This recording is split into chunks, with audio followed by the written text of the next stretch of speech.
साताऱ्यातल्या गाठीबिटी झाल्यानंतर आज मी सांगलीतल्या गाठीबिटी विट्यामध्ये या ठिकाणी सगळ्यांच्या घेतल्या। काल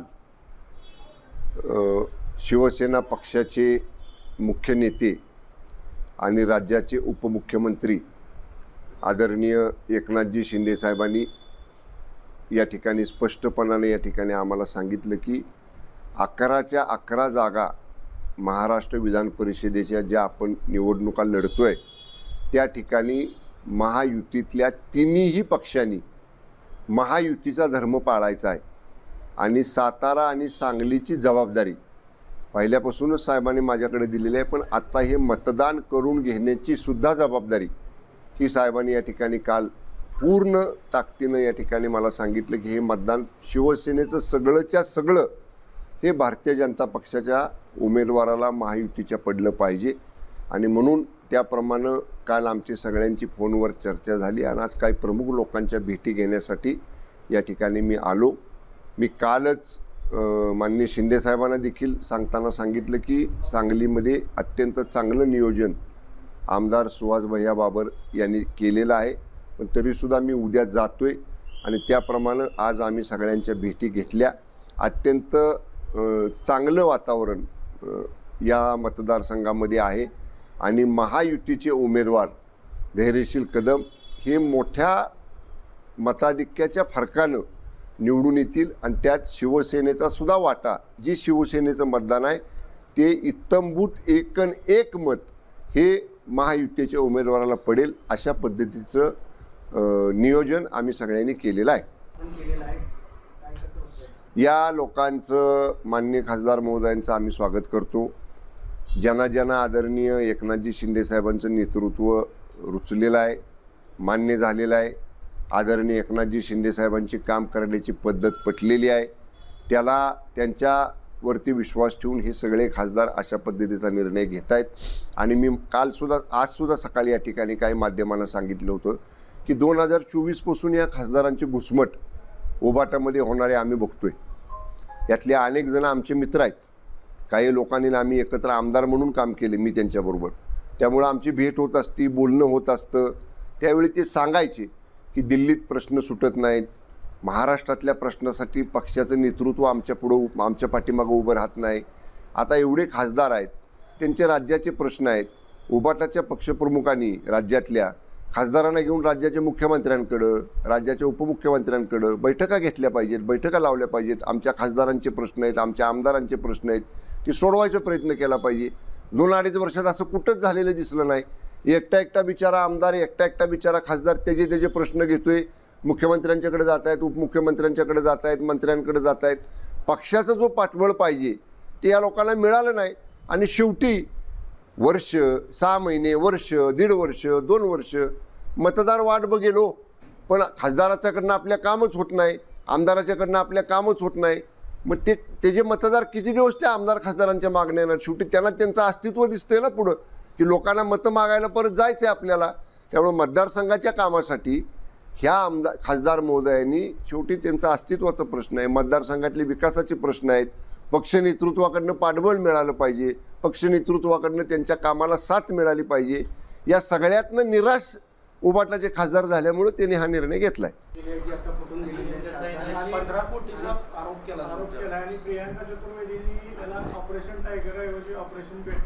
मला काय म्हणायचंय, जेवढं संजय राऊत अशा शिवराळ भाषा वापरतात तेवढं सेनेला जास्त उबाटाला जास्त नुकसान होते। आम्ही गुवाहाटीला होतो, बरोबर, गटारातली प्रेत आणि काय रेडा, आमच्या महिला खासदारांना तर काय शब्द वापरले तुम्ही माध्यमांनी पाहिलेले, ते ऐकलेले आहेत। हे असलं बोलले, आम्हाला एवढं घाणघाण बोलले। विधानसभेच्या मतात काय झालं, आम्ही 40 होतो, आम्ही 60 झालो। उबाटा कुठं खाली रसातळाला गेली। ते जेवढं असलं शिवराळ बोलल तेवढं उद्धव ठाकरे साहेबांना जास्त नुकसान ते करणार आहेत।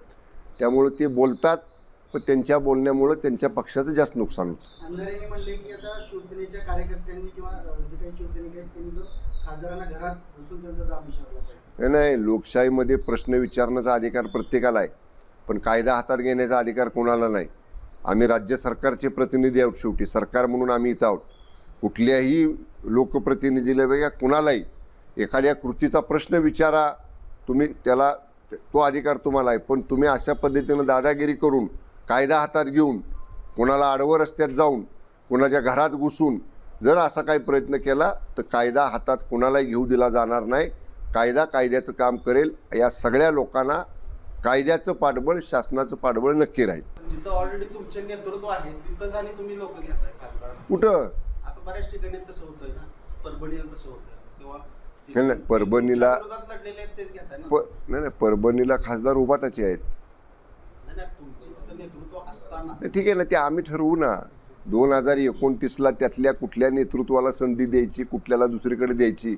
आदरणीय शिंदेसाहेबांचं असं नेतृत्व आहे की त्यांना बरोबर प्रत्येक ठिकाणची माहिती असती. कुठल्या मतदारसंघात विधानसभेला कोण आहे करायचं, लोकसभेला कोणाला करायचं. शिंदेसाहेबांच्याकडं ते अगदी व्यवस्थित सगळं या ठिकाणी त्याचा फीडबॅक असतो, त्याची सगळी माहिती असती.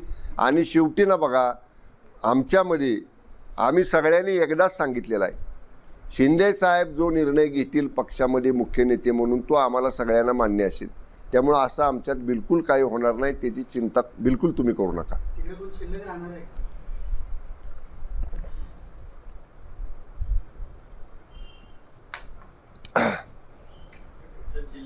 त्यांच्याकडं शिल्लक ठेवण्याचा प्रयत्न त्यांनी करावा. आमच्याकडं ओघ वाढेल हा प्रयत्न आम्ही करू. आपण आणि मकरंदाबा एकत्र होता, परंतु विधान परिषद निवडणुकीत मकरंदाबांनी आधी तुमच्या आधी डिसिजन डिक्लेअर केला आणि तुम्ही उशिरा. नाही, एकत्रच झाला आमचा. कालच झाला. काल आमचा निर्णय दुपारी झाला. त्यावेळी मकरंदाबा प्रवासात होते, मुंबईवरनं निघाले होते. मुख्यमंत्र्यांची त्यांची स्वतः भेट झाली. माझी फक्त भेट झाली नाही. मला शिंदेसाहेबांचा आदेश आला. आम्ही 3-4 वाजता साताऱ्यामध्ये डिक्लेअर केला. आव्हानी 7 वाजता केला. 7ला त्यांची बैठक होती, कारण आमची बैठक सकाळी होती. आमची बैठक 1 वाजता संपली पक्षाची. आमचे सदस्य स्नेहभोजन घेऊन रवाना झाले आपापल्या गावी आणि त्यांची बैठक संध्याकाळी 7 वाजता होती. एकाच दिवशी आमचा निर्णय झाला. दिल्लीतलं झाल्यावर कळालं. का अजून कानपून नाही ना लागली तुम्हाला? योग्य वेळी लागल. चला उठूया आता, जास्त व्हायला लागली प्रश्न.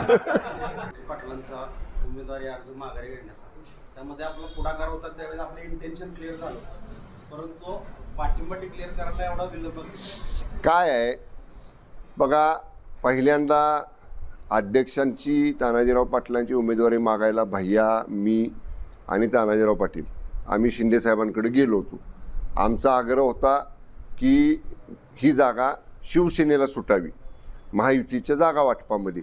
आम्ही तो प्रयत्न केला, साहेबांना देखील विनंती केली, पण ही जागा भारतीय जनता पक्षाच्या वाट्याला गेली. पण तरीसुद्धा अध्यक्षांनी अर्ज भरला होता, त्यांचा आग्रह होता लढलं पाहिजे म्हणून. पण जेव्हा आदरणीय शिंदेसाहेबांनी त्यांना सांगितलं आणि आम्ही शिंदेसाहेबांना भेटलो, तेव्हा साहेबांनी सांगितले की बाबा आपल्याला आता महायुती करायची आहे. त्यांनी ऐकलं, मनाचा मोठेपणा अध्यक्षांनी दाखवला आणि त्यांनी अर्ज माघार घेतला. त्यावेळीसुद्धा मी या ठिकाणी सांगलीला आलेलो होतो. आता पाठिंबा म्हणण्यापेक्षा पाठिंबा तर महायुतीचा होताच, पण अंतर्गत काही कुरबुरी ह्या प्रत्येक ठिकाणी आहेत. आता सातारा सांगलीचं म्हणाल तर सांगली जिल्ह्यामधले इथले स्थानिक प्रश्न, स्थानिक आमचा एकमेव आमदार आहेत सुहास भैया, इथले प्रश्न वेगळे आहेत. सांगली महानगरमधले प्रश्न वेगळे आहेत की तिथं मित्रपक्षांचीच आम्हाला थोडीशी आमच्या बाबतीतली भूमिका वेगळी आहे. सातारचं आता मी सातारामध्ये बोललो, तुम्हालाही माहिती आहे. मगाशी मी सांगताना सांगितलं इथं राजकीय थोडंसं वादविवाद आहेत, तिथं फिजिकल झाले सातारमध्ये. त्यामुळे ही कटुता होती थोडी. आता ठीक आहे, नेते मंडळी आम्ही वर्षा नेत्यांचा आदेश आला की आम्ही कामाला लागतो, पण सदस्य जे आहेत खाली त्यांच्या मनातनं ह्या गोष्टी काढायला थोडा उशीर लागतो. त्यामुळं सदस्यांची मानसिकता करणं, सदस्यांना थोडंसं त्यांचं परिवर्तन करणं किंवा त्यांना त्यांची समजूत घालणं यामध्ये थोडा वेळ गेला नाही असं नाही. पण तरीसुद्धा आता फार वेळेच्या अगोदर आमचा निर्णय झाला आहे.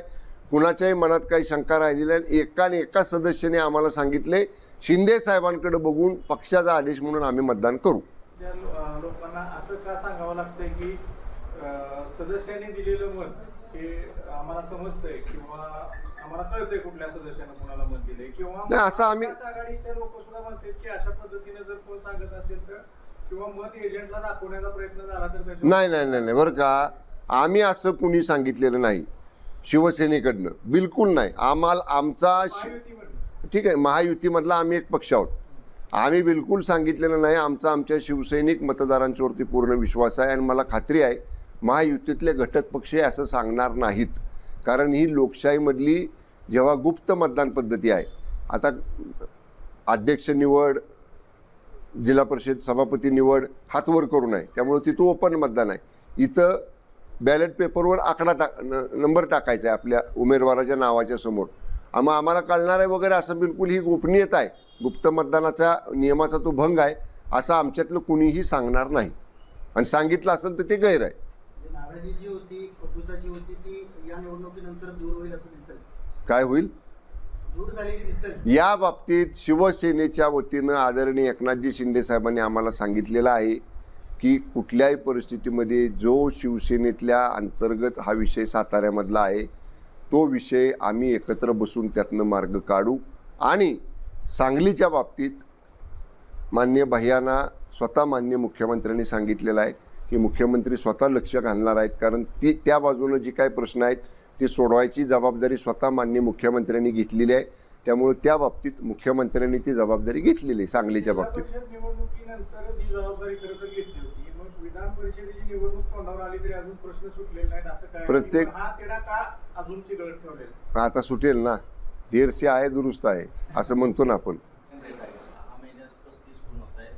अगदी लहान मुलाला मारणं असो, त्यामध्ये बरेचसे प्रकार होत आहेत. तर गृहमंत्रीपद जे आहे ते कुठेतरी तंत्रपणे देण्यात यावं का? एकूण जिल्ह्यातली असो, राज्यातली कायदा सुव्यवस्था आणि गुन्ह्याचे प्रकार. नाही बघा, आता मी लहान आहे याच्यावर बोलायला. मुळात तर मी या जिल्ह्यातला जरी मंत्री नसलो तरी शेवटी मंत्रिमंडळाची संयुक्त जबाबदारी आहे. म्हणजे joint and collective responsibility of the cabinet. त्यामुळे सगळ्या मंत्रिमंडळाची संयुक्त जबाबदारी आहे. क्राईम रेट कमी करण्याचा प्रयत्न प्रत्येक ठिकाणी आपण करतो. क्राईम कॉन्फरन्स माननीय CM साहेब दर 2 महिन्यातनं एकदा घेत असतात. अनेक वेळा आपण बघतो, म्हणजे मी काय एवढं सांगतो, 2.5 वर्ष मी राज्यमंत्री गृह विभागाचा राहिलेलो आहे. आम्ही कारवाया करतो, आम्ही मोहीम राबवतो. आता बघा मध्यंतरी मोठी अँटी ड्रग्स, म्हणजे काय म्हणतो त्याला, ड्रग्सच्या विरुद्ध सगळी मोठी मोहीम आपण या ठिकाणी पूर्ण राज्यामध्ये राबवली. एकदम जोरात कारवाया झाल्या, एकदम प्रमाण थांबलं बघा त्याचं. असं काय होतं, कारवाया हळूहळू, कारण एकाच दिशेनं आपल्याला फोकस कारवाई करता येत नाही. सगळ्या बाजूनं ड्रग्ज असतात, बेकायदेशीर दारू असते, मटका, जुगार, खून, मर्डर, महिलांवरचे अत्याचार, पोस्को, अनेक बाबी आहेत. त्यामुळं थोडंसं एका बाबीकडचं लक्ष कमी झालं यंत्रणेचं की लगेच त्या यंत्रणा ती बाजू पुन्हा ती लगेच सतर्क करतात. त्यामुळं ऑल ओव्हर सगळीकडचंच नेटवर्किंग त्या जिल्ह्यातलं, त्या आयुक्तालयातलं एक सक्षम केलं पाहिजे, कडक केलं पाहिजे. जो प्रशासन प्रमुख असेल त्या जिल्ह्याचा, त्या प्रशासन प्रमुखाने स्वतःचं बारीक लक्ष या क्राईम रेट कंट्रोल करण्यामध्ये ठेवलं पाहिजे. आणि निश्चितपणे आमचा तो प्रयत्न आहे की राज्याला नक्कीच मध्यंतरी माननीय मुख्यमंत्र्यांनी मागच्याच अधिवेशनामध्ये सभागृहामध्ये उत्तर देताना क्राईम रेट ओव्हरऑल स्टेटचा कसा कमी झाला आहे त्याची आकडेवारी विधानसभेमध्ये आज ती नाही आहे माझ्याकडं, पण माननीय मुख्यमंत्री महोदयांनी गृह खात्याच्या प्रश्नाला उत्तर देताना विस्तृतपणे सभागृहाच्या समोर त्या गोष्टी मांडलेल्या आहेत. आणि त्याचा सारांश की क्राईम रेट म्हणजे तुलनात्मक मागच्या वर्षीपेक्षा कमी झालेला आहे. Okay, thank you.